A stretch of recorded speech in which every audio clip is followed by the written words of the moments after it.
அஸ்ஸலாமு அலைக்கும் நண்பர்களே, உங்கள் அனைவரின் மீதும் எல்லாம் வல்ல ஏக இறைவனின் அன்பும் ஆதரவும் என்றென்றும் உண்டாவதாக என்று நாம் மைக்ரோபேஸ் சேனலின் சார்பாக இறைவனை பிரார்த்தித்துக் கொள்கிறோம்.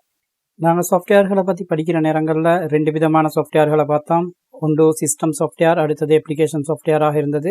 சிஸ்டம் சாஃப்ட்வேர்களை பொறுத்தவரையில் நாங்கள் ஆப்ரேட்டிங் சிஸ்டத்தோட சம்பந்தப்பட்ட சிஸ்டம் சாஃப்ட்வேர்கள் அனைத்தையும் பார்த்து முடிச்சிட்டோம். மிஞ்சி இருக்கிறது யூட்டிலிட்டி சாஃப்ட்வேர்களும் லாங்குவேஜ் டிரான்ஸ்லேட்டர்களோடும் சம்பந்தப்பட்ட சாஃப்ட்வேர்கள். இதில் நாங்கள் யூட்டிலிட்டி சாஃப்ட்வேருக்குரிய பகுதியை இன்றைக்கு நாங்கள் பார்ப்போம்.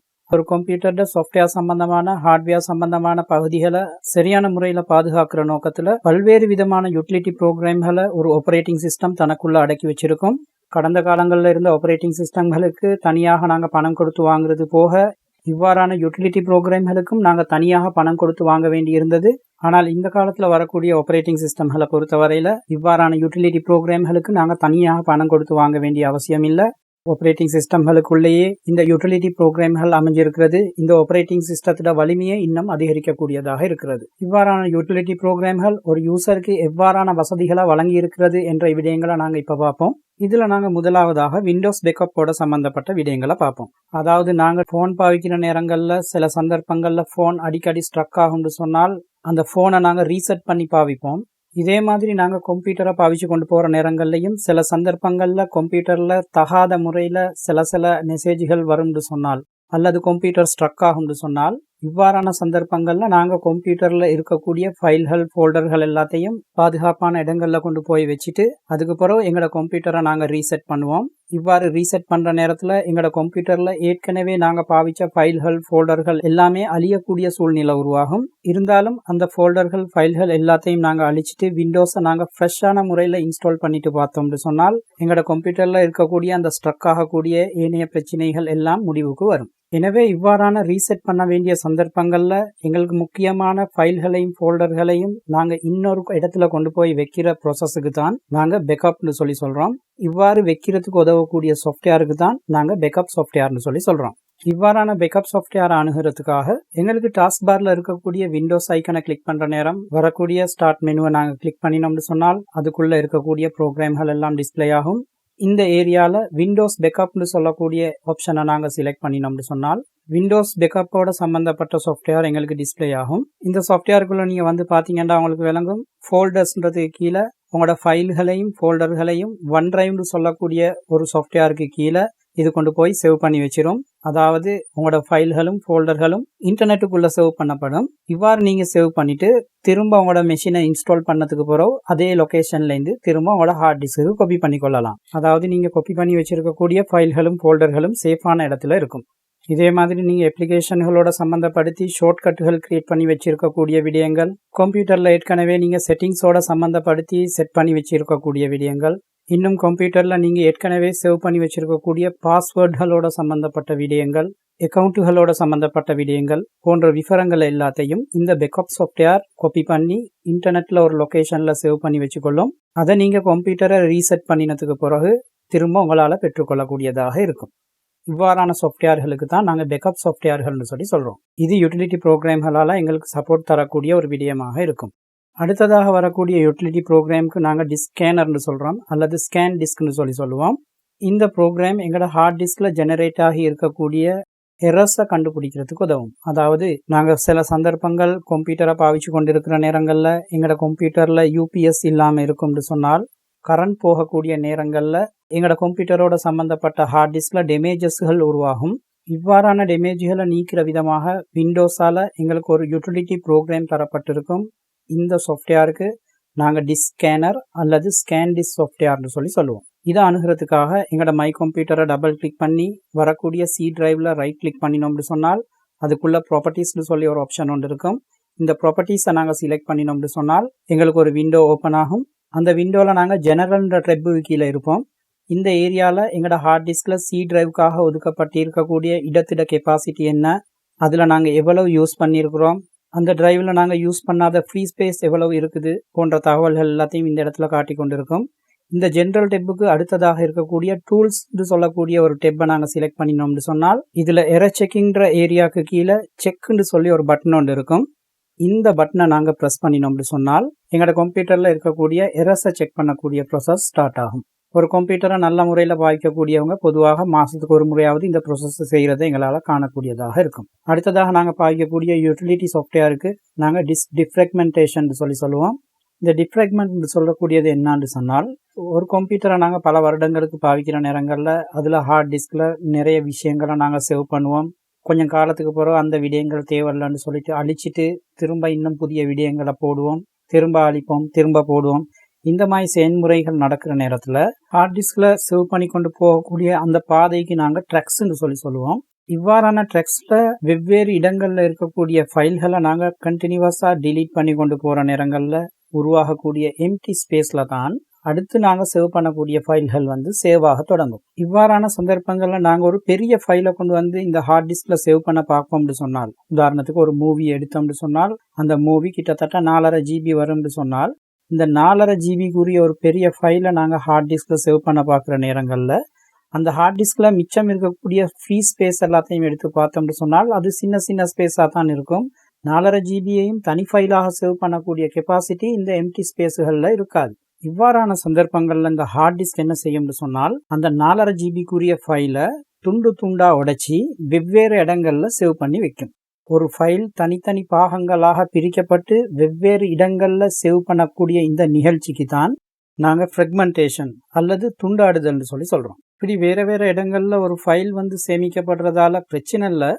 ஆனால் அந்த படத்தை நாங்கள் திரும்ப எடுத்து பார்க்குற நேரங்களில் அந்த ஹார்ட் டிஸ்க்கு வேலை கூட, அதாவது அந்த ஹார்ட் டிஸ்கில் எஃபிஷியன்சி செயல்திறன் பாதிக்கப்படும். இதனால் அந்த படத்தை நாங்கள் திரும்ப பார்க்குற நேரங்களில் அநேகமான சந்தர்ப்பங்களில் அந்த படம் ப்ளே ஆகிறதுக்கு சில இடங்களில் டிலே ஆகும், சில இடங்களில் கொஞ்சம் ஸ்ட்ரக் ஆகி திரும்ப ப்ளே ஆகும். இது மாதிரி பிரச்சனைகள் வரும். இதை தவிர்க்கிறதுக்காகத்தான் ஒரு யூட்டிலிட்டி சாஃப்ட்வேர் ஒன்று இருக்குது. இந்த சாஃப்ட்வேர் மூலமாக எங்களுக்கு என்ன செய்யலும்னு சொன்னால், ஹார்ட் டிஸ்கில் வெவ்வேறு இடங்களில் சேவ் பண்ணி வச்சுருக்கக்கூடிய இந்த தனியான ஃபைல்களோட பாகங்கள் எல்லாத்தையும் ஒன்று சேர்த்து ஒரு தனியான ஃபைல் மாதிரி ஒரே இடத்துல சேர்க்கக்கூடிய படிமுறைகள் நடைபெறும்.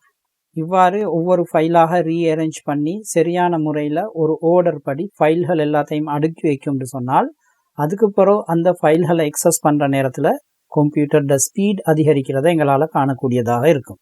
எனவே ஒரு கம்ப்யூட்டரில் ஃபைல் துண்டாடப்படுகின்ற நிகழ்ச்சிக்கு நாங்கள் ஃப்ரெக்மெண்டேஷன் சொல்கிற மாதிரி, துண்டாடப்பட்டிருக்கிற ஃபைல்கள் ஒன்று சேர்க்கப்படுகின்ற இந்த நிகழ்ச்சிக்கு நாங்கள் டீஃப்ரெக்மெண்டேஷன் சொல்கிறோம்.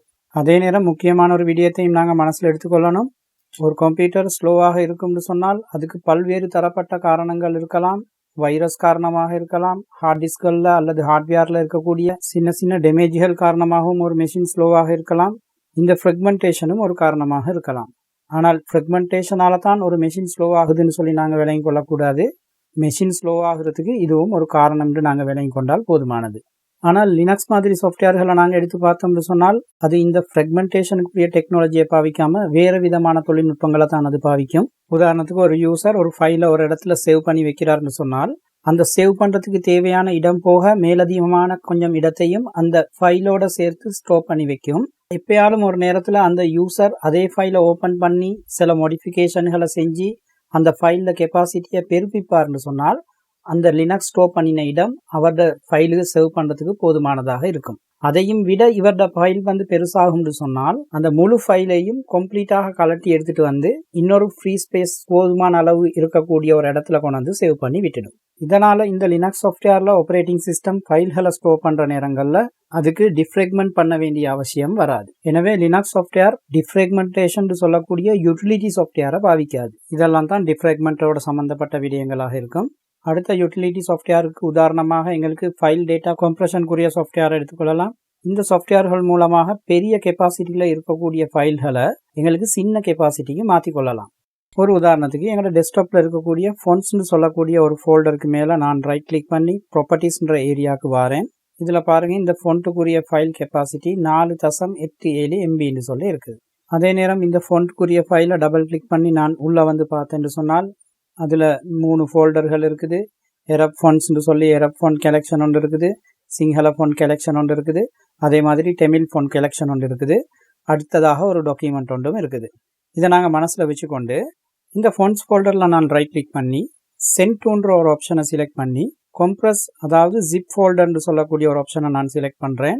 இது விண்டோஸால் தரப்பட்ட ஒரு ஆப்ஷனாக இருக்கும். இதை நான் செலக்ட் பண்ணினு சொன்னால் fonts.zipன்ற பெயரில் ஒரு ஃபைல் ஒன்று உருவாகிறத உங்களால் காணக்கூடியதாக இருக்கும்.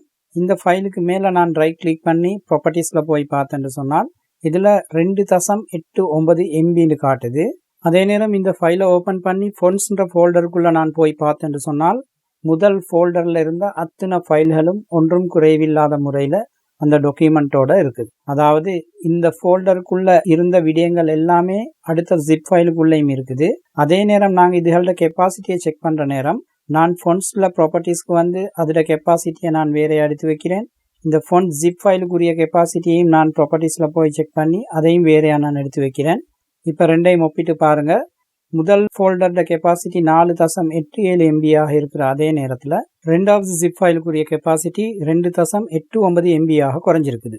இதுக்கு காரணம் என்னன்னு சொன்னால் இந்த ஃபைல் கம்ப்ரஸ் பண்ணப்பட்டு சுருக்கப்பட்டிருக்கிறதன் காரணமாக இதில் ஃபைல் கெப்பாசிட்டி குறைஞ்சிருக்குது. அதாவது நாங்கள் இமெயில் அனுப்புகிற நேரங்களில் அல்லது வாட்ஸ்அப்பில் என்னமாலும் சில டாக்குமெண்ட்டுகளை பெரிய அளவில் அனுப்புகிற நேரங்களில் இந்த ஃபைல் கெப்பாசிட்டி வந்து எங்களுக்கு இன்டர்நெட்டுக்குள்ளால் போகிற நேரம் ஒன்று டேட்டா அவசரமாக முடியும். அடுத்தது சில நேரங்களில் கெப்பாசிட்டி கூடவா இருக்கும்னு சொன்னால் அந்த ஃபைல்களை அட்டாச் பண்ணுறதுக்கு அந்த அப்ளிகேஷன் அனுமதிக்காது.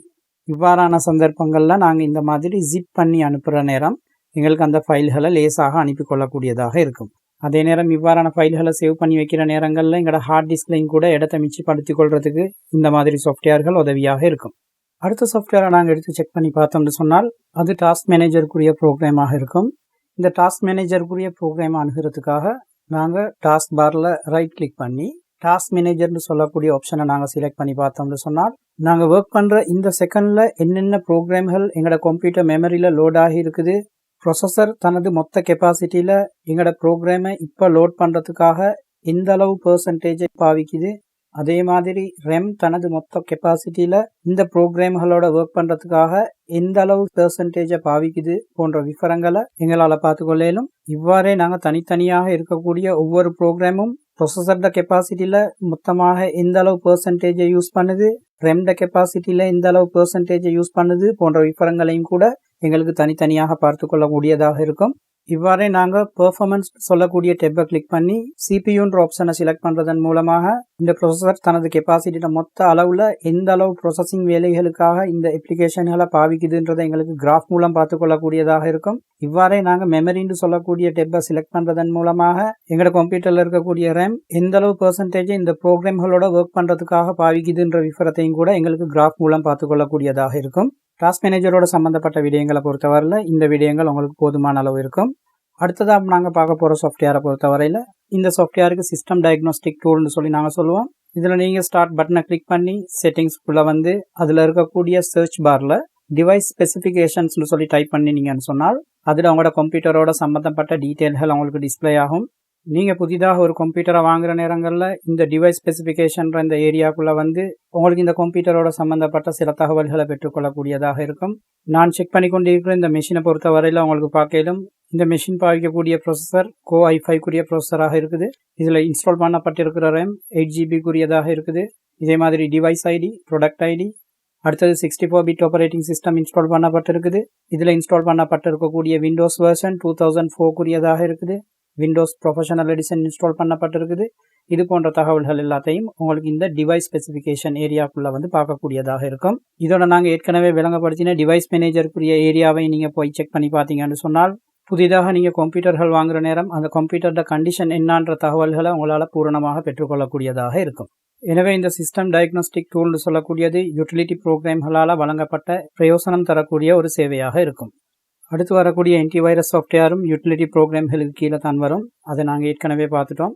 அடுத்ததாக வரக்கூடிய கிளிப்போர்ட் ஏரியான்னு சொல்லக்கூடிய ஏரியாவை பொறுத்தவரையில் நாங்கள் காப்பி பேஸ்ட் பண்ணக்கூடிய இன்ஃபர்மேஷன்கள் ரெம்முக்குள்ளே ஸ்டோர் ஆகக்கூடிய டெம்பரரி ஸ்பேஸுக்கு தான் நாங்கள் கிளிப்போர்ட்னு சொல்லுவோம். இந்த கிளிப்போர்ட் ஏரியாவை நாங்கள் விளங்குறதுக்காக எங்களோட கம்ப்யூட்டரில் இருக்கக்கூடிய மைக்ரோசாஃப்ட் வேர்ட் சாஃப்ட்வேரை ஓப்பன் பண்ணி அதில் நான் சில விடயங்களை டைப் பண்ண ஏரியாவை செலக்ட் பண்ணி மவுஸ்குள்ளே ரைட் கிளிக் பண்ணி கட்டுன்னு சொல்கிறேன். இப்போ என்ன நடக்கும்டால் நாங்கள் கட் பண்ணின டெக்ஸ்ட்டுக்குரிய ஏரியா ரெம்ட மெமரிக்குள்ளே சேவ் ஆகிடும். இப்போ உங்களோட வேர்ட் டாக்குமெண்ட்டை பாருங்கள், இதில் ஒன்றுமே இல்லை. ஆனால் இந்த விடயங்கள் ரெம்ட மெமரிக்குள்ளே ஸ்டோர் ஆகி இருக்கும். இந்த ஏரியாவை நாங்கள் பார்க்குறதுக்காக வேண்டி கீபோர்டில் இருக்கக்கூடிய விண்டோஸ் கீயை ப்ரெஸ் பண்ணுறதோட வி கீயை நாங்கள் ப்ரெஸ் பண்ணினோம்னு சொன்னால் எங்களுக்கு இந்த கிளிப் போர்டுக்குரிய ஏரியா ஓப்பன் ஆகும். இதில் நாங்கள் போய் பார்த்தா விளங்கும். மைக்ரோசாஃப்ட் வேர்டில் நாங்கள் கட் பண்ணின டெக்ஸ்ட்டுக்குரிய பகுதி கிளிப் போர்டுக்குள்ளே ஸ்டோர் ஆகிக்கிறத எங்களால் காணக்கூடியதாக இருக்கும். அந்த ஏரியாக்குள்ளே போய் நாங்கள் ஒரு கிளிக் கொண்டு பண்ணினோம்னு சொன்னால் நான் எந்த இடத்துல கர்சரை வச்சிருக்கிறோனோ அந்த இடத்துல கிளிப் போர்டில் இருக்கக்கூடிய டெக்ஸ்ட் பேஸ்ட் ஆகும். எனவே காப்பி பேஸ்டோட சம்பந்தப்பட்ட டெம்பரரியாக ரெம்ல சேவ் பண்ணக்கூடிய இடமாகிய கிளிப் போர்டுக்குரிய ஏரியாவையும் எங்களுக்கு இந்த யூட்டிலிட்டி ப்ரோக்ராம்கள் மூலமாக பார்க்கக்கூடியதாக இருக்கும். அடுத்ததாக நாங்கள் பார்க்குற சிங்க்ரனைசேஷன் சாஃப்ட்வேரை பொறுத்தவரையில் இது கிட்டத்தட்ட இந்த விண்டோஸுக்குரிய பேக்கப் சாஃப்ட்வேர் மாதிரி தான் தொழிற்படும். ஆனால் இதில் ஒரு வித்தியாசம் இருக்கும். என்னன்னு சொன்னால் பேக்கப் சாஃப்ட்வேர்களை பொறுத்தவரையில் நாங்கள் எப்பயாவது ஒரு நேரத்துக்கு கம்ப்யூட்டரில் இருக்கக்கூடிய ஹார்ட் டிஸ்க் இன்ஃபர்மேஷன்களை இன்டர்நெட்டில் எங்கேயான ஒரு இடத்துல சேவ் பண்ணுறதுக்காகத்தான் அந்த பேக்கப் சாஃப்ட்வேரை நாங்கள் யூஸ் பண்ணுவோம். அந்த நேரத்தில் மட்டும்தான் அந்த சாஃப்ட்வேர் ஒர்க் பண்ணும். ஆனால் சிங்க்ரனைசேஷன் சொல்லக்கூடிய ஏரியாவினூடாக நீங்கள் ஒரு கம்ப்யூட்டரில் இருக்கிற ஹார்ட் டிரைவையோ அல்லது சாஃப்ட்வேரையோ கன்ஃபிகர் பண்ணிட்டீங்கன்னு சொன்னால் அது ஒவ்வொரு நிமிஷமும் ஒவ்வொரு செகண்டும் நீங்கள் இன்டர்நெட் கனெக்ட் பண்ணக்கூடிய நேரங்களில் நீங்கள் ஹார்ட் டிஸ்கில் செய்யக்கூடிய மாற்றங்கள் எல்லாத்தையும் உடனுக்குடன் சேவ் பண்ணிக்கொண்டே இருக்கும். அதாவது உங்களோட பர்சனல் இன்ஃபர்மேஷனாக இருக்கலாம், வேறுபட்ட இன்ஃபர்மேஷன்களாக இருக்கலாம், நீங்கள் செய்யக்கூடிய மாற்றங்கள் எல்லாத்தையும் உடனுக்குடன் சேவ் பண்ணிக்கொண்டே இருக்கும். இந்த சாஃப்ட்வேருக்கு தான் நாங்கள் சிங்க்ரனைசேஷன் சாஃப்ட்வேர்னு சொல்கிறோம். அந்த வசதிகளை நீங்கள் பெற்றுக்கொள்ள விரும்புகிற பட்சங்களில் மைக்ரோசாஃப்டோட இணைஞ்ச மாதிரி நீங்கள் ஒரு அக்கௌண்ட் ஒன்றை கிரியேட் பண்ணி அதன் மூலம் அந்த வசதிகளை பெற்றுக்கொள்ளக்கூடியதாக இருக்கும். அடுத்ததாக நாங்கள் பார்க்கக்கூடிய பார்ட்டிஷன் சாஃப்ட்வேர்களை பொறுத்தவரையில் நாங்கள் டெஸ்க்டாப்பில் இருக்கக்கூடிய ஸ்டார்ட் பட்டனில் ரைட் கிளிக் பண்ணி டிஸ்க் மேனேஜ்மெண்ட்னு சொல்லக்கூடிய ஆப்ஷனை நாங்கள் செலக்ட் பண்ணினோம்னு சொன்னால் எங்களுக்கு ஹார்ட் டிஸ்க்குகளை பார்ட்டிஷன் பண்ணக்கூடிய ஒரு ஏரியாக்குள்ளே நுழையலாம். அந்த ஏரியாவில் போய் எங்களோட ஹார்ட் டிஸ்கை எத்தனை விதமாக பிரிக்கிறது, அதை எப்படி ஃபார்மேட் பண்ணுறது போன்ற விவரங்கள் எல்லாத்தையும் இந்த விண்டோக்குள்ளே போய் எங்களுக்கு செஞ்சு கொள்ளக்கூடியதாக இருக்கும். இதை நாங்கள் சரியாக விளங்கி கொள்றதுக்காக ஒரு உதாரணத்துக்கு ஒரு வீட்டை கட்டுறதுக்கு நாங்கள் பிளான் பண்ணுவோம்னு சொன்னால் அந்த வீட்டில் முதலாவது வரக்கூடியது ஹால், அடுத்தது வரக்கூடியது டைனிங் டேபிள் ரூம், அதுக்கு பிறகு வரக்கூடியது பெட்ரூம், அதுக்கு பிறகு கிச்சன், அதுக்கு பிறகு அட்டாச் பாத்ரூம். இவ்வாறு நாங்கள் வெவ்வேறு விதமான தேவைகளுக்காக வீட்டுக்கு இடையில் சுவர்களை எழுப்பி நாங்கள் பார்ட்டிஷன் பண்ணுறதுக்கு நினைச்சோம்னு சொன்னால் அது எல்லாத்துக்கும் முதல் கட்டமாக நாங்கள் செய்ய வேண்டியது ஃபவுண்டேஷனை போடணும். இந்த ஃபவுண்டேஷன் போடுறதுக்கு ஒப்பான வேலை தான் ஒரு ஹார்ட் டிஸ்கை நாங்கள் வாங்குகிற நேரங்களில் அந்த ஹார்ட் டிஸ்கை எங்களோட தேவைகளுக்கு ஏற்ற மாதிரி சரியான முறையில் பிளான் பண்ணி பார்ட்டிஷன் பண்ணி கொள்ளணும். ஒரு ஹார்ட் டிஸ்கை நாங்கள் பார்ட்டிஷன் பண்ணுவோம்னு சொன்னால் அந்த ஹார்ட் டிஸ்கில் எந்த விதமான ஃபைல்களோ ஃபோல்டரோ விண்டோஸுக்குரிய சாஃப்ட்வேர்களோ எதுவுமே இருக்காது. அது பிளாங்காக இருக்கும். எந்த அளவுக்குன்னு சொன்னால் ஒரு காணிக்குள்ள வீடொண்டை கட்டுறதுக்காக நாங்கள் ஃபவுண்டேஷன் ஒன்று போட்டு வச்சிருக்கிறோம்னு சொன்னால் அதில் எப்படி சுவர்கள் இருக்காதோ ஒரு வீட்டுக்குரிய அமைப்பு இருக்காதோ அதே மாதிரி தான் எங்களோட ஹார்ட் டிஸ்க்கும் இருக்கும். எனவே ஒரு உதாரணத்துக்கு எங்கள்கிட்ட ஒரு 500 GB ஹார்ட் டிஸ்க் இருக்குதுன்னு நாங்கள் வச்சுக்கொண்டால் அந்த 500 GB ஹார்ட் டிஸ்கை நாங்கள் பார்ட்டிஷன் பண்ணுறதுக்கு தீர்மானிக்கிற நேரம் விண்டோஸ்ட பாவினைக்காக ஆக குறைஞ்சது நாங்கள் ஒரு 100 GB ஒதுக்க வேண்டி வரும். இவ்வாறு நாங்கள் ஒரு 100 GB ஒதுக்கி பார்ட்டிஷன் பண்ணிட்டால் வரக்கூடிய அந்த முதலாவது பார்ட்டிஷனுக்கு நாங்கள் டிரைவ்னு சொல்லுவோம். சிஸ்டம் அதுக்கு சின்னு சொல்லி ஒரு பேரை வைக்கும். எனவே நாங்கள் அந்த டிரைவுக்கு சி டிரைவ்னு சொல்லுவோம். இந்த சி டிரைவுக்கு பேரை வச்சதோட அடுத்ததாக சிஸ்டம் கேட்கக்கூடிய கேள்வி என்னாண்டால் இந்த டிரைவை ஃபார்மட் பண்ண சொல்லும். இவ்வாறு நாங்கள் ஃபார்மட் பண்ணினால்தான் அந்த ஹார்ட் டிரைவில் ஃபைல்களையும் ஃபோல்டர்களையும் சேவ் பண்ணக்கூடிய விதத்தில் ஃபைல் சிஸ்டம் கட்டி அமைக்கப்படும். அதாவது அந்த ஹார்ட் டிஸ்கில் ஃபைல்களை சேவ் பண்ணக்கூடிய ரோட் அல்லது ட்ராக்ஸ் உருவாக்கப்படும். அவ்வாறு சம்பந்தப்பட்ட ட்ரெக்குகளை நாங்கள் உருவாக்கினதுக்கு பிறகுதான் அதில் நாங்கள் ஆப்பரேட்டிங் சிஸ்டத்தை இன்ஸ்டால் பண்ணுறதோ அல்லது ஃபைல் ஃபோல்டர்களை சேவ் பண்ணுறதோ எங்களுக்கு சாத்தியமானதாக இருக்கும். எனவே 500 GB ஹார்ட் டிஸ்கில் நாங்கள் 100 GB சி டிரைவுக்காக கிரியேட் பண்ணதுக்கு பிறகு மிச்சம் இருக்கக்கூடிய 400 GB எங்களோட அப்ளிகேஷன்களோட சம்பந்தப்பட்ட ஃபோல்டர்களையும் ஃபைல்களையும் சேவ் பண்ணி வைக்கிறதுக்கு ஒரு டிரைவையும் என்டர்டைன்மெண்ட்டோட சம்பந்தப்பட்ட மூவிஸ், சாங்ஸ், கேம்ஸ் போன்றவற்றை சேவ் பண்ணுறதுக்காக ஒரு டிரைவையும் நாங்கள் ஒதுக்குறோம்னு சொல்லி வச்சுக்கொண்டால் மிஞ்சி இருக்கக்கூடிய ஹார்ட் டிஸ்கை எங்களுக்கு 2 டிரைவாக பிரித்து கொள்ளையிலும். அதாவது 200 GB எங்களோட ப்ரோக்ராம்ஸோட சம்பந்தப்பட்ட ஃபைல்களையும் ஃபோல்டர்களையும் சம்பந்தப்பட்ட சாஃப்ட்வேர்களையும் சேவ் பண்ணுறதுக்கு ஒரு டிரைவையும், அடுத்த 200 GB என்டர்டைன்மெண்ட்டோட சம்பந்தப்பட்ட மூவிஸ், கேம்ஸ், சாங்ஸ் போன்றவற்றை சேவ் பண்ணுறதுக்காகவும் நாங்கள் ஒதுக்குறோம்னு வச்சுக்கொண்டால் அதுக்கேற்ற மாதிரி எங்களுக்கு பார்ட்டிஷன் பண்ணிக்கொள்ள இயலும். இவ்வாறு நாங்கள் கிரியேட் பண்ணோம்னு சொன்னால் சி டிரைவுக்கு அடுத்ததாக நாங்கள் ஃபார்மட் பண்ணி உருவாக்க போகிற டிரைவுக்கு சிஸ்டம் டின்னு சொல்லி பெயரிடும். அதுக்கு அடுத்ததாக நாங்கள் உருவாக்கக்கூடிய டிரைவுக்கு சிஸ்டம் ஈன்னு சொல்லி பெயரிடும். எனவே 500 GB இருக்கக்கூடிய ஒரு ஹார்ட் டிஸ்கை நீங்கள் 3 டிரைவாக பார்ட்டிஷன் பண்ணினீங்கன்னு சொன்னால் மை கம்ப்யூட்டரை ஓப்பன் பண்ணுற நேரம் உங்களுக்கு CDEன்னு சொல்லக்கூடிய 3 டிரைவுகள் கிடைக்கும். இவ்வாறு கிரியேட் பண்ணக்கூடிய இந்த டிரைவுகளுக்கு நாங்கள் லாஜிக்கல் டிரைவ்ஸ்னு சொல்லுவோம். பை டிஃபால்ட் ஒரு ஹார்ட் டிஸ்கை நாங்கள் புதுசாக வாங்குகிற நேரத்தில் அந்த ஹார்ட் டிரைவ் முழுக்க ஒரே ஒரு ஃபிசிக்கல் டிரைவ் தான் இருக்கும். இந்த ஃபிசிக்கல் டிரைவை நாங்கள் பார்ட்டிஷன் பண்ணுற நேரம் எங்களோட தேவைக்கேற்ற மாதிரி பல லாஜிக்கல் டிரைவாக மாற்றி அமைக்கிறோம். ஸோ ஸ்டூடெண்ட்ஸ், ஒரு 500 GB ஹார்ட் டிஸ்கை நாங்கள் இவ்வாறு பார்ட்டிஷன் பண்ணுற நேரம் நாங்கள் 3 டிரைவாகத்தான் பிரிக்கணும் இல்லை. இதை நான் ஒரு உதாரணத்துக்காக செஞ்சேன். உங்களுக்கு தேவைன்னு சொன்னால் இதை ஒரு 4 or 5 டிரைவ் வரத்துக்கும் உங்களால் பிரித்து கொள்ள இயலும். அவ்வாறு ஒரு உதாரணத்துக்கு 5 டிரைவ் வரக்கூடிய மாதிரி நீங்கள் பார்ட்டிஷன் பண்ணினீங்கன்னு சொன்னால் சிஸ்டம் CDEFG வரைக்கும் பெயரிடும். இவ்வளோதான் விஷயம். எனவே ஒரு மை கம்ப்யூட்டர் ஐக்கனை நீங்கள் ஓப்பன் பண்ணி பார்க்குற நேரம் அதில் வரக்கூடிய C டிரைவை நீங்கள் விளங்கிக்கோங்க. அதுக்குள்ளே தான் விண்டோஸ் இன்ஸ்டால் பண்ணப்பட்டிருக்கும். அடுத்து வரக்கூடிய டிரைவ்ஸ் எல்லாம் யூசரால் கிரியேட் பண்ணப்பட்ட டிரைவ்களாக இருக்கும். அதுக்குள்ள ஃபைல்களும் ஃபோல்டர்களும் தான் இருக்கும். இதை பார்த்து நீங்கள் பயப்பட வேண்டிய அவசியம் ஒன்று இருக்காது. ஆனால் இவ்வாறு கிரியேட் பண்ணக்கூடிய அந்த 5 டிரைவ்களையும் மொத்த கெப்பாசிட்டியை நீங்கள் கூட்டி பார்த்தீங்கன்னு சொன்னால் அது வந்து 500 GB ஆகத்தான் இருக்கும். எனவே இவ்வாறு நாங்கள் ஒரு ஹார்ட் டிஸ்கை பார்ட்டிஷன் பண்ணதுக்கு பிறகு நான் ஏற்கனவே சொன்ன உதாரணத்தில் இருந்த மாதிரி நாங்கள் CDE மட்டும் பிரிச்சுக்கிறோம்னு வச்சு கொண்டால் அடுத்ததாக எங்களோட கம்ப்யூட்டரில் இருக்கக்கூடிய DVD டிரைவை சிஸ்டம் வந்து Fன்னு சொல்லி எடுக்கும். அதாவது அடுத்த இங்கிலீஷ் லெட்டரை அந்த டிரைவுக்கு பேரிடும். அதுக்கு பிறகு நாங்கள் ஒரு பென் டிரைவை நாங்கள் இந்த கம்ப்யூட்டரில் கொண்டு வந்து சொருகினோம்னு சொன்னால் அதை Gன்ற பேரில் எடுக்கும். இவ்வாறு தான் விண்டோஸ் ஆல்பபெட்டிக்கல் ஆர்டர் படி அடுத்தடுத்த டிரைவ்களுக்கு பேரிட்டு கொண்டு போகும். எனவே நீங்கள் டிரைவை பற்றின விளங்கின கையோட நாங்கள் கொஞ்சம் ஃபைல்கள் ஃபோல்டர்களை பற்றின அறிவையும் கொஞ்சம் பெற்றுக்கொள்வோம். அது வந்து உங்களுக்கு அடுத்தடுத்த அப்ளிகேஷன்களில் நாங்கள் ஒர்க் பண்ணுற நேரம் அந்த நாலேஜ் உங்களுக்கு மிச்சம் சப்போர்ட்ஃபுல்லானதாக இருக்கும். எனவே நான் மை கம்ப்யூட்டர் ஐக்கனை டபுள் கிளிக் பண்ணி அதுக்குள்ளே வந்து பார்த்தேன்னு சொன்னால் எனக்கு இதில் C drive, D drive, E டிரைவ்னு சொல்லி 3 டிரைவ்கள் இருக்குது. இதில் C டிரைவை பற்றி நாங்கள் சொல்லக்கூடிய விஷயம் என்னன்னு சொன்னால் இந்த C டிரைவில் ஆப்பரேட்டிங் சிஸ்டம் உருவாக்கின ஃபைல்கள் தான் அநேகமானது இருக்கும். இதில் பாருங்கள், எனக்கு முக்கியமாக விண்டோஸோட வரக்கூடிய ப்ரோக்ராம்ஸ் எல்லாம் இன்ஸ்டால் ஆகின ப்ரோக்ராம் ஃபைல்ஸ்னு சொல்லக்கூடிய ஃபோல்டர் இருக்குது. அதே மாதிரி விண்டோஸோட சம்மந்தப்பட்ட விண்டோஸ் ஃபோல்டர் இருக்குது. இதில் பாருங்கள், ஒரு ஃபோல்டர் ஒன்று இருக்குது யூசர்ஸ்னு சொல்லி. நான் அந்த யூசர்ஸ்னு சொல்லக்கூடிய ஒரு ஃபோல்டருக்குள்ளே நுழைகிறேன். இந்த ஃபோல்டருக்குள்ளே நாங்கள் நுழைஞ்சி பார்த்தோம்னு சொன்னால் இதில் சில ஃபோல்டர்கள் இருக்குது. இந்த ஃபோல்டர்கள் எல்லாம் யார் என்று சொன்னால் இது எங்களோட அக்கௌண்ட்டோட சம்மந்தப்பட்ட ஃபோல்டர்களாக இருக்கும். அதாவது நாங்கள் கம்ப்யூட்டரை ஓப்பன் பண்ணக்கூடிய நேரத்தில் வரக்கூடிய லொகோன் ஸ்க்ரீனில் ஒரு குறிப்பிட்ட ஒரு யூசர் நேமை நாங்கள் செலக்ட் பண்ணுற நேரத்தில் பாஸ்வேர்ட் கேட்குது. இந்த யூசர் நேமுக்குரிய பேருக்கு நாங்கள் யூசர் அக்கௌண்ட்னு சொல்லுவோம்.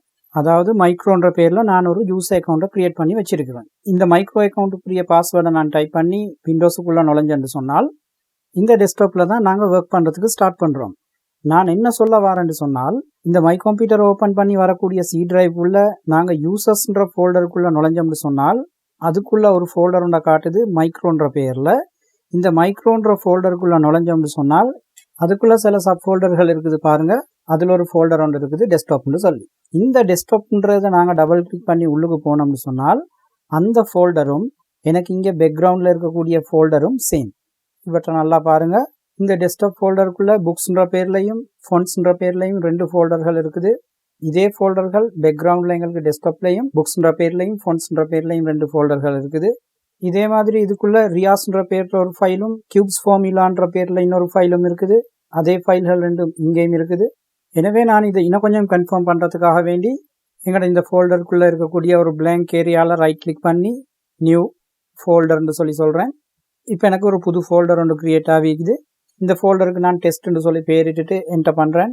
இப்போ பாருங்கள், இந்த ஃபோல்டரும் டெஸ்க்டாப்பில் க்ரியேட் ஆகி இருக்குது. அதாவது டெஸ்க்டாப்பில் நாங்கள் என்ன ஃபோல்டரை க்ரியேட் பண்ணுறோமோ அது இந்த ஃபோல்டருக்குள்ளே க்ரியேட் ஆகும். இந்த ஃபோல்டருக்குள்ளே நாங்கள் என்னத்தையே க்ரியேட் பண்ணுறோமோ அது டெஸ்க்டாப்பில் க்ரியேட் ஆகும்.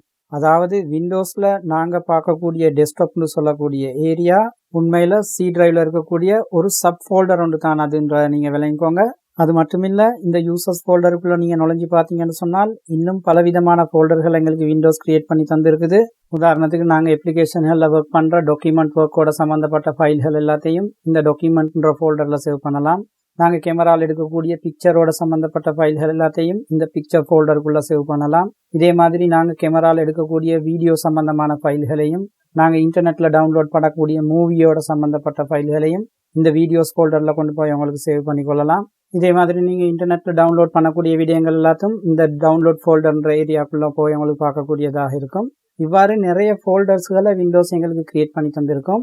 நான் இதெல்லாம் ஏன் சொல்கிறேன்னு சொன்னால் இந்த ஏரியாவை நீங்கள் அடிக்கடி உங்களோட அப்ளிகேஷன்களில் ஒர்க் பண்ணுற நேரம் சந்திப்பீங்க.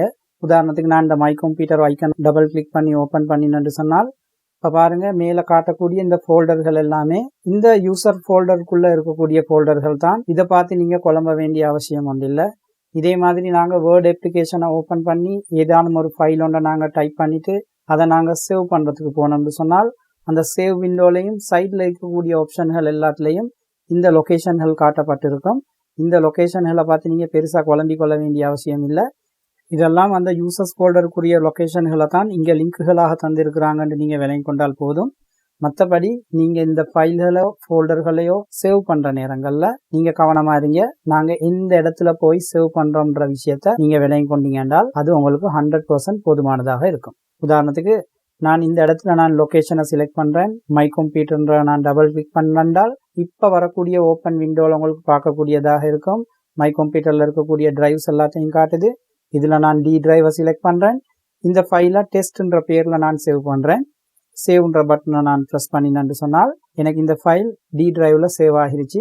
இப்போ நாங்கள் இந்த வேர்டை க்ளோஸ் பண்ணிவிட்டு எங்களோட மை கம்ப்யூட்டர் ஐக்கனை டபுள் கிளிக் பண்ணி டி டிரைவ்குள்ளே போய் பார்த்தோம்னு சொன்னால் இங்கே பாருங்கள் டெஸ்ட்ன்ற பேரில் ஒரு ஃபைல் ஒன்று வந்திருக்கு. இது வேர்டுக்கு சொந்தமான ஃபைலாக இருக்குது. நாங்கள் வேர்டு அப்ளிகேஷனை நாங்கள் ஏற்கனவே க்ளோஸ் பண்ணிட்டோம். இருந்தாலும் இந்த டெஸ்ட்ன்ற ஃபைலுக்கு மேலே நீங்கள் டபுள் கிளிக் பண்ணினீங்கன்னு சொன்னால் வேர்ட் சாஃப்ட்வேரை ஓப்பன் பண்ணி அந்த ஃபைலும் ஓப்பன் ஆகிறத உங்களால் காணக்கூடியதாக இருக்கும். இப்படி தான் நாங்கள் ஃபைல்களை க்ரியேட் பண்ணுறோம். இதே மாதிரி உங்களுக்கு ஃபோல்டர்களையும் க்ரியேட் பண்ணி கொள்ளக்கூடியதாக இருக்கும். நான் இந்த வேர்ட் சாஃப்ட்வேரை க்ளோஸ் பண்ணிக்கொள்கிறேன். டி டிரைவ்லேயே போகிறேன். பாருங்கள், இந்த டி டிரைவில் இருக்கக்கூடிய ஒரு பிளாங்க் ஏரியாவில் ரைட் கிளிக் பண்ணி நியூ ஒன்று சொல்கிறேன். ஃபோல்டர்ன்ற ஆப்ஷனை நான் செலக்ட் பண்ணினேன்னு சொன்னால் எனக்கு புது ஃபோல்டர் ஒன்று க்ரியேட் ஆகுது. அதுக்கு உங்களுக்கு என்ன பேரை வேண்டாலும் கொடுக்கலும். உங்களோட பேரை கொடுக்குறேன்றால் உங்களோட பேரை கொடுக்கவும் மேலும், வேறு எந்த விதமான பேர்களை வேண்டாலும் கொடுத்துக்கொள்ளும். நான் இந்த இடத்துல வேர்ட் ஃபைல்ன்ற பேரில் ஃபோல்டர் நேமை கொடுக்குறேன். இந்த ஃபோல்டருக்குள்ளே நான் நுழைஞ்சு பார்த்தேன்னு சொன்னால் இந்த ஃபோல்டருக்குள்ளே ஒன்றுமே இல்லை. ஆனால் மேலே பாருங்கள், இந்த பார் வந்து நான் எந்த இடத்துல ஈக்கிறேன்றதை காட்டி கொண்டு இருக்குது. அதாவது மை கம்ப்யூட்டரில் இ டிரைவ்க்குள்ளே வேர்ட் ஃபைல்ஸ்ன்ற ஃபோல்டருக்குள்ளே நான் இருக்கிறேன் இந்த பார் சொல்லி கொண்டு இருக்குது. எனவே நான் இந்த வேர்ட் ஃபைல் ஃபோல்டருக்குள்ளே இருந்து முந்தின ஸ்டெப்புக்கு, அதாவது இ டிரைவ்க்குள்ளே நான் நுழையணும்னு சொன்னால் இந்த பாருக்கு பக்கத்தில் இருக்கக்கூடிய இந்த எரோவை நான் ஒரு முறை கிளிக் பண்ணினால் அந்த வேர்ட் ஃபைல்ஸ்னு சொல்லக்கூடிய ஃபோல்டர்லேருந்து நான் வெளியே வந்துடுவேன்.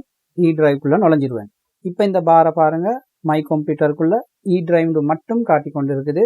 நாங்கள் உள்ளே போய் வந்து அந்த வேர்ட் ஃபைல்னு சொல்லக்கூடிய ஃபோல்டர் திரும்ப எங்களுக்கு டபுள் கிளிக் பண்ணக்கூடிய வடிவத்தில் ஃபோல்டராக வந்து இருக்குது. திரும்ப நான் அதே ஏரோவை கிளிக் பண்ணுறேன். இப்போ பாருங்கள், இ டிரைவ்லேருந்து வெளியே வந்து பழையபடி நாங்கள் மை கம்ப்யூட்டர் ஏரியாக்குள்ளேயே வந்து சேர்ந்துட்டோம். எனவே நாங்கள் ஏதேனும் ஒரு டிரைவ்க்குள்ளே போகணும்னு சொன்னால் அந்த டிரைவ்க்கு மேலே மவுஸை வச்சு டபுள் கிளிக் பண்ணோம்னால் நாங்கள் உள்ளுக்கு போயிடுவோம். அதே மாதிரி நாங்கள் வெளியே வரணும்னு சொன்னால் இந்த எரோவை கிளிக் பண்ணி எங்களால் வெளியே வந்து கொள்ளக்கூடியதாக இருக்கும். இவ்வாறு நாங்கள் ஒரு ஃபோல்டருக்குள்ளே போகிறோம்னு சொன்னாலும் அந்த ஃபோல்டருக்கு மேலே நாங்கள் டபுள் கிளிக் பண்ணோம்னால் அந்த ஃபோல்டருக்குள்ளே நுழைகிறோம்.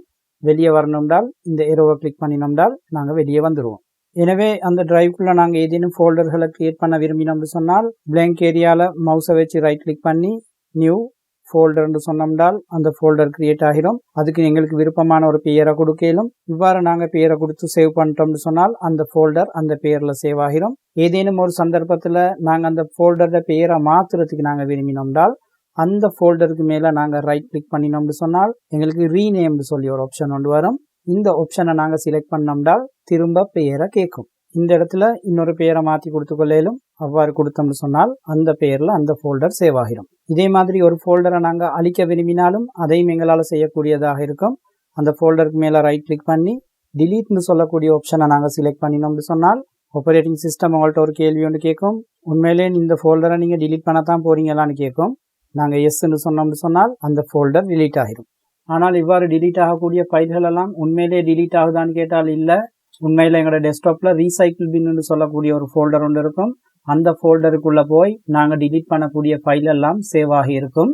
இந்த ஃபோல்டருக்குள்ளேயும் போய் நாங்கள் டிலீட் பண்ணினால்தான் எங்களோட கம்ப்யூட்டர்லேருந்து அந்த குறித்த ஃபோல்டர் முற்று முழுதாக டிலீட் ஆகும்.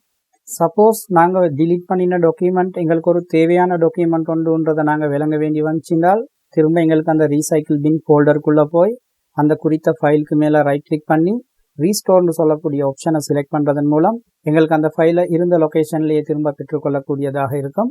ஆனால் நாங்கள் அதை செய்யாமல் ரீசைக்கிள் பின்னுக்குள்ளே இருந்தும் அந்த ஃபைலை நாங்கள் கம்ப்ளீட்டாக டிலீட் பண்ணிட்டோம்னு சொன்னால் அந்த ஃபைலில் எங்களுக்கு லேசாக திரும்ப பெற்றுக்கொள்ள இயலாது. அந்த ஃபைல் மெஷின்லேருந்து கம்ப்ளீட்டாக அழிஞ்சிடும்.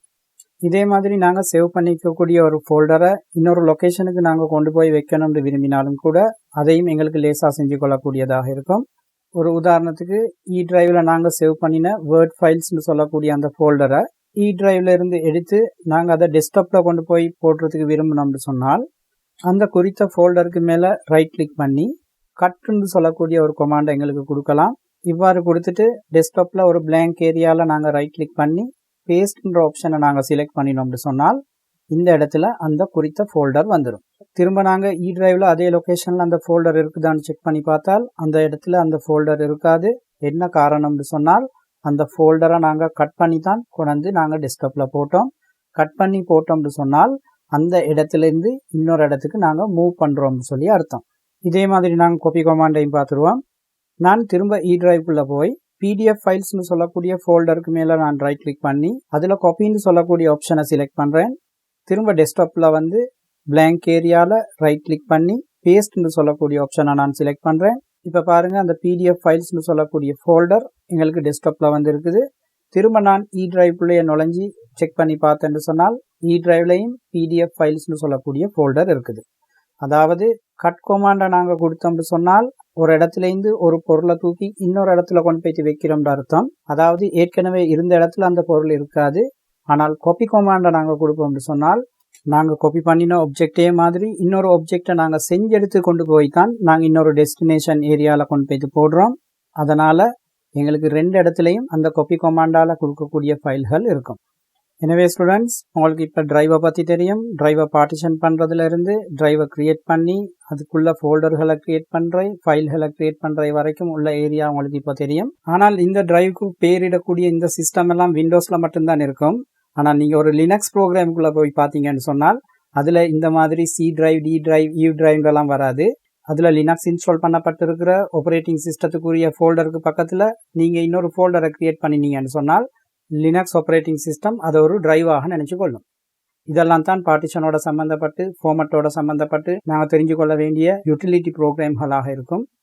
அடுத்து வரக்கூடிய யூட்டிலிட்டி ப்ரோக்ராமுக்கு உதாரணமாக எங்களுக்கு ஸ்க்ரீன் சர்வர்ஸை சொல்லலாம். அதாவது நாங்கள் கம்ப்யூட்டரை ஆன் பண்ணி வச்சுட்டு எந்த வேலையும் செய்யாமல் நாங்கள் வேறு வேலைகளை பார்த்து கொண்டு இருப்போம்னு சொன்னால் சிஸ்டம் கொஞ்சம் நேரத்துக்கு பார்க்கும்.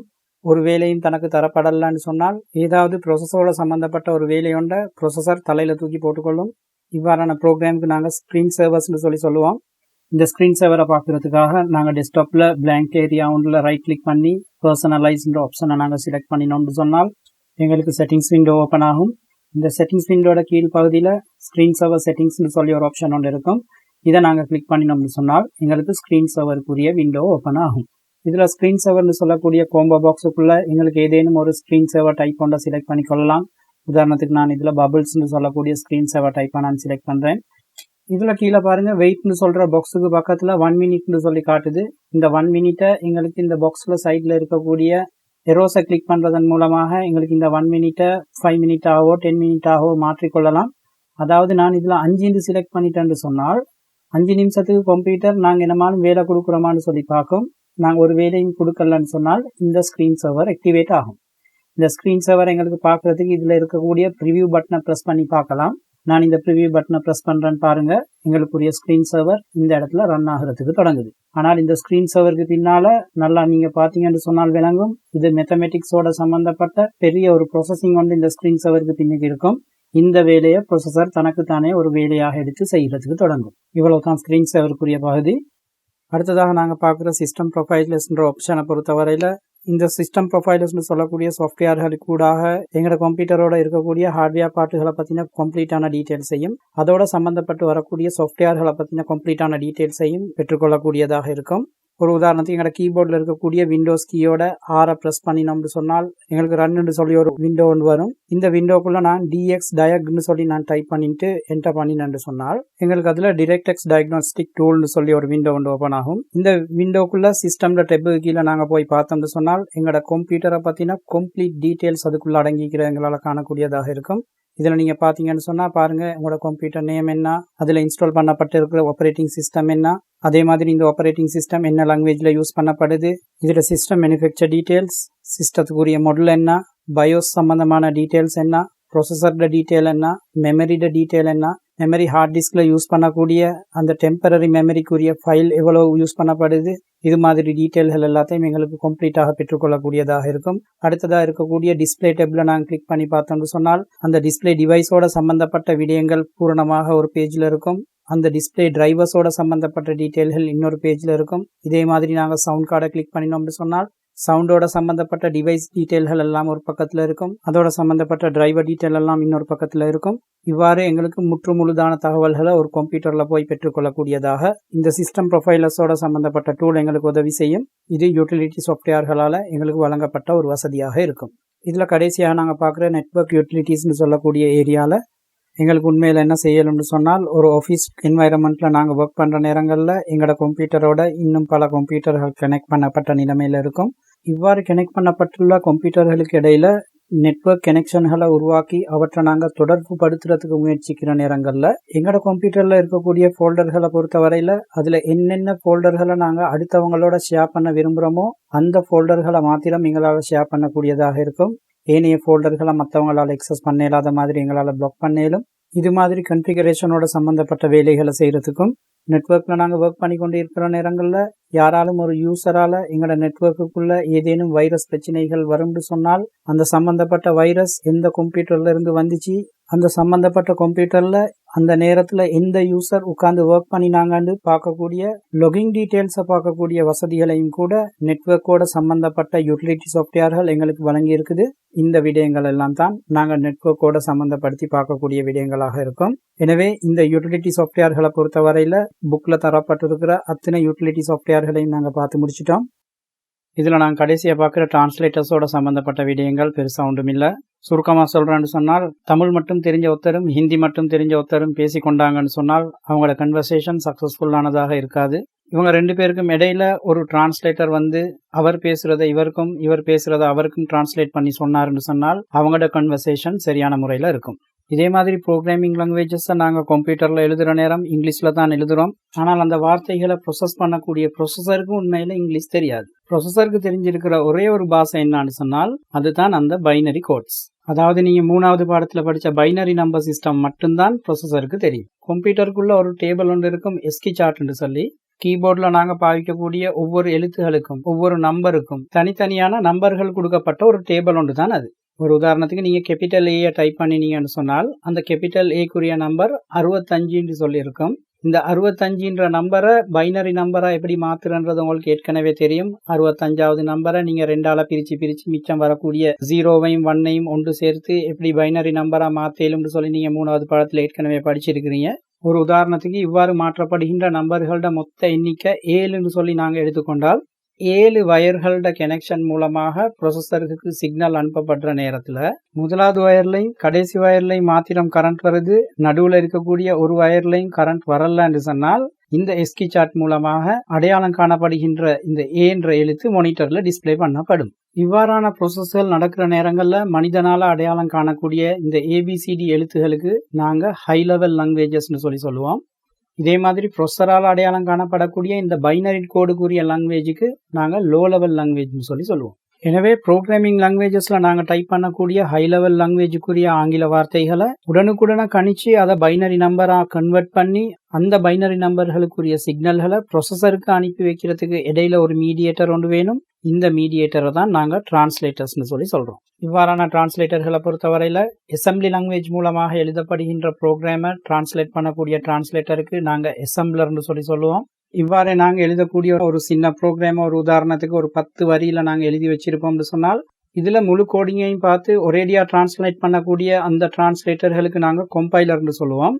லைனாக பார்த்து டிரான்ஸ்லேட் பண்ணக்கூடிய அந்த மாதிரி டிரான்ஸ்லேட்டர்களுக்கு நாங்கள் இன்டர்பிரிட்டர்னு சொல்லுவோம். ஸோ ஸ்டூடெண்ட்ஸ், டிரான்ஸ்லேட்டர்களை பற்றி இவ்வளோ நேரம் நான் சொன்ன அத்தனை விடயத்தையும் நீங்கள் தெளிவாக தெரிஞ்சு வச்சிருக்கணும்ன்ற உங்களோட சிலபஸை பொறுத்தவரையில் அவசியம் இல்லை.